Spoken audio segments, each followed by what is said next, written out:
Hello, నేను doctor Ravishankar, paediatrician, neonatologist, Soumya children's hospital SR Nagar నుంచి మాట్లాడుతున్నాను. ఇప్పుడు మనకి పిల్లల్లో వాళ్ళని మనం మటుకి దండించవచ్చా, వాళ్ళని మనం ఎక్కువగా బెదిరించవచ్చా, వాళ్ళలో మటుకి డిసిప్లిన్ అనేది ఎలాగ ఇన్కల్కేట్ చేయాలి, ఆ విషయం గురించి మనం మటుకి మాట్లాడుకుందాం. సో పిల్లలు ఎదిగే పిల్లల్లో జనరల్గా ఏంటంటే ఒక బ్యాలెన్స్డ్ వేలో వాళ్ళని మనం మటుకి పేరెంటింగ్ అన్నది చేయాలి. అంటే బ్యాలెన్స్డ్ ఏంటంటే వాళ్ళకి ఇన్ జనరల్గా ఏంటంటే ఒక సెట్ ఆఫ్ రూల్స్ అన్నవి ఇంట్లో మటుకి మనం మటుకి ఫామ్ అయితే చేయాలి. ఆ రూల్స్ ఫామ్ చేసి మనం స్ట్రిక్ట్గా దాన్ని మటుకి అవాయిడ్ అవ్వాలన్నమాట. అంటే కన్సిస్టెంట్గా మనం చెప్పాలి, ఇది చేయకూడదు అంటే అందరు ఇంట్లో వాళ్ళందరూ కూడా ఇది చేయకూడదు అని మనం మటుకి చెప్పాలన్నమాట. సో ఇలాగా ఒక క్లియర్ కట్గా రూల్స్, బౌండరీసు, కన్సిస్టెన్సీ అంటే అందరూ కూడా ఇంట్లో వాళ్ళందరూ కూడా ఒకేలాగా పిల్లలకి చెప్పాలంటే ఒకళ్ళు అతిగా ముద్దు చేయడం, ఒకళ్ళేమో బెదిరించడం, ఇలాంటివి మనం మటుకి ఉండకూడదు అన్నమాట. జనరల్గా ఏంటంటే పిల్లలుని పేరెంటింగ్ అప్పుడు ఫర్మ్గా ఉండాలి, but at the same time సాఫ్ట్గా ఉండాలి అన్నమాట. ఫర్మ్గా ఉండాలి, బట్ మనం వాళ్ళు విత్ లవ్ అండ్ ఎఫెక్షన్తో వాళ్ళని మటుకి పెంచాలన్నమాట.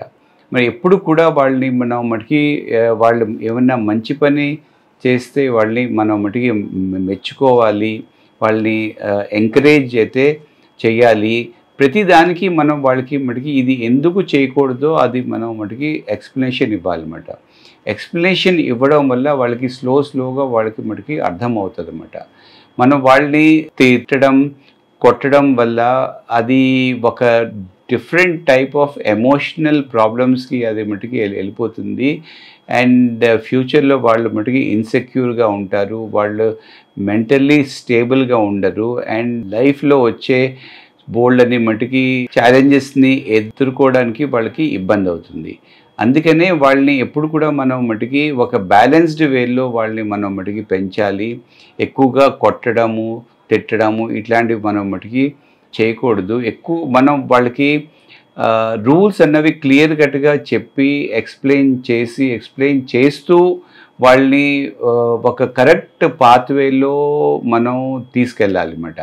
సో మనం కరెక్ట్గా ఎక్స్ప్లెయిన్ మటుకి చేయకుండా చిరాకు పడుతూ మనం వాళ్ళకి కొట్టడము, తిట్టడము ఇట్లాంటివన్నీ చేస్తూ ఉంటే వాళ్ళకి అర్థం కాక వాళ్ళు చాలా మటుకి ఎమోషనల్ ప్రాబ్లమ్స్లోకి వెళ్ళిపోతారు అన్నమాట.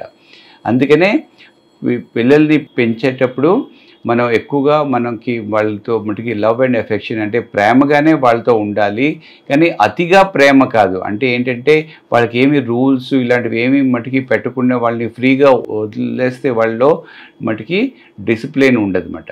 సో డిసిప్లిన్ అనేది మనం చాలా ఒక ఆప్యాయంగా వాళ్ళతో కలిసిమెలిసి వాళ్ళతో ఎక్కువ టైం వాళ్ళతో ఇచ్చి వాళ్ళతో పాటు మనం టైం స్పెండ్ చేసి వాళ్ళని మనం పెంచితే వాళ్ళు కూడా ఒక మంచి మనుషుల్లాగా ఒక మంచి పెద్ద వయసుకు వచ్చేసరికి వాళ్ళు అన్ని రకాలుగా మెంటల్లీ స్ట్రాంగ్గా ఉంటారు. వాళ్ళకి మంచి చెడు అన్నది వాళ్ళకి క్లియర్గా మటుకి తెలిసిపోతుంది.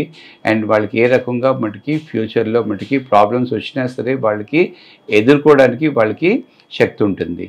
సో ఫస్ట్ ఫ్యూ ఇయర్స్లోనే మనకి చిన్నప్పుడే వాళ్ళలో మనం మటుకి చాలా జాగ్రత్తగా మనం పేరెంటింగ్ అయితే మనం మటుకి చెయ్యాలి. స్ట్రిక్ట్గా పేరెంటింగ్ వల్ల దానివల్ల పెద్దగా ఉపయోగం ఉండదు అన్నమాట.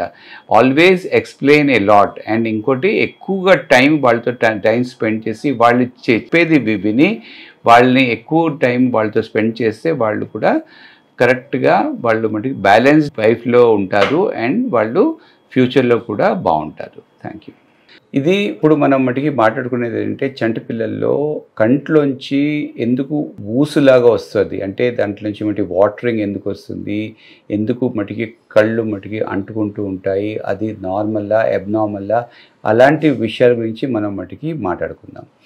ఇప్పుడు చంటి పిల్లల్లో ఫస్ట్ పుట్టిన వెంటనే ఐస్లో కొద్దిగా అప్పుడప్పుడు మటుకి ఆమ్నియోటిక్ ఫ్లూయిడ్, కొద్దిగా స్కిన్ మీద ఉండే కొంత మటుకి మెటీరియల్ కంట్లో వెళ్ళడం వల్ల కంట్లోంచి కొద్దిగా మటుకి ఊసులాగా వస్తుంది.